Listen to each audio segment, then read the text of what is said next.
Hello and welcome to today's episode of One Man and His Whiteboard. Today we continue in our conversation on IP subnets. This is part 4, calculating subnets. So what I wanted to do is I wanted to give you a formal process for doing the calculations that we require to do with regards to subnets. I took the liberty in this situation of typing things out ahead of time because it's a little bit boring for you to watch me type things and try and write them with my a mouse, as it were. So I've actually pre-configured a lot of information, but now what I want to do is I want to talk you through it. So let's say we're given an IP address of 172.16.4.17, and we're told the network mask is 255.255.255.0. I want to show you a process to calculate the subnet address, calculate the host portion of that address, calculate the first and the last host numbers within that subnet range, calculate the broadcast mask, and then how we easily identify what the next subnet would be. So here's a set of instructions. I'm not going to read through these now. I'm going to go through these on the next few pages and show you the process in action. So it's a simple 9-step program to calculate what you need to calculate for subnetting. Also, pay attention on the side, I've got some notes. Note number 1 defines the class A, B, and C. Our first byte number ranges. Note number 2 defines the byte to bit values. I kind of spread them out. And note number 3 defines the standard network mask for a standard class A, B, and C. So let's do this. So first of all, determine the IP address class using note number 1 on the left. Well, it's a 172 dot something. 172 is within the range 128 to 192. Therefore, it's a class B address. Now convert each of the decimal portions of the IP address to binary using the information in note number 2. Obviously, if you have a binary calculator, that's going to make this a lot simpler. So 172, 16, 4, and 17 are shown as their binary equivalents there. Now, it's very important to line up each of the bits within each of the bit positions. As I mentioned to you before, I like to split the bytes out into 2 lots of 4 bits because it makes them easier to manage.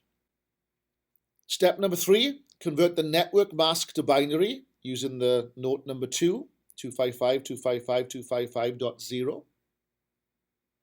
As you can see, we've done that there, done that here.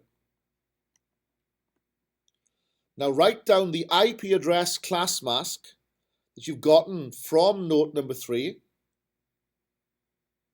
and convert it to binary. Well, a class B is 255.255.0.0, so convert those bytes into binary. You might think, Phil, this is a little convoluted. I know what 255 is, I know what 0 is.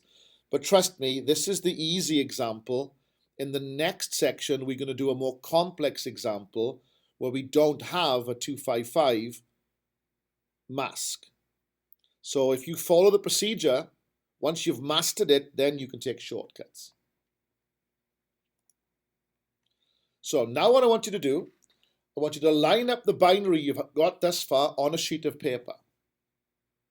So I've written down 172, 16, 4, and 17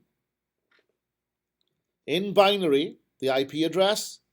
Then I've written the network mask in binary. Then I've written the class mask in binary. Now, what you simply do is you look at this and you see where the network mask and the class mask differs. Highlight that, and I've changed the color to red, and I've highlighted it with a yellow border. That's where the network mask and the class mask differ. That is the subnet. Now what I've done is I've written the number from the subnet field above. It can be quite confusing why I've done this and seems a bit pointless, But what you do is you write down the number that's highlighted in red, and any leftover bits that are in the host field, you pad out with a 0. Now in this example, we are using the entire byte as a subnet, so there are no leftover bits. But you'll see in the next example why this step is very important. So we've identified everything to the left of the highlighted section is the network 172.16, the class network. What we've highlighted is the subnet field. Everything to the right is the host field. So 172.16 is the class network, 4 is the subnet, 17 is the host. And it's quite common to say 172.16.4 is the subnet. So now what we do is we write down the IP address up to and including the subnet field 4 times, exactly the same, line 1, line 2, line 3, line 4. In the host portion now, and I've done it here in purple, we write all zeros on line 1, then we add 1 to it for line 2. We skip down to line 4, we write all 1s in the host field. Then we subtract 1 for line 3. Now you convert these numbers, the entire 24 bits, back into decimal, and what you have on line 1 is the subnet address. Remember, it's convention to zero out the hosts when talking about a network, so 172.16.4.0 is the subnet address. Line 2 gives you the first available host on that subnet.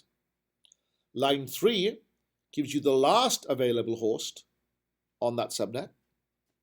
And line 4 gives you the broadcast address for that given subnet.